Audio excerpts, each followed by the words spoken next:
Hello and welcome to another episode of mobilestechland.com. In today's video, I'm going to show you how to restore deleted photos on Instagram. So without waiting, let's start the video. First of all, open Instagram and open the profile page. Here, tap on the hamburger menu on the top right side and open settings. Next, move to account and then open recently deleted menu. Here you will find all your deleted items including posts, stories, reels and IGTV videos.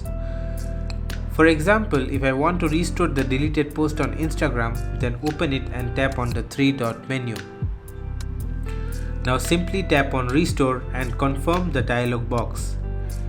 It will take you to the authentication page.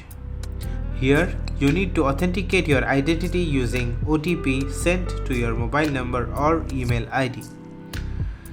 After the verification, the deleted post will be restored on your Instagram profile page.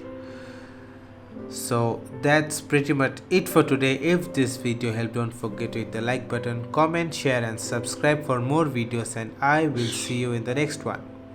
Bye bye.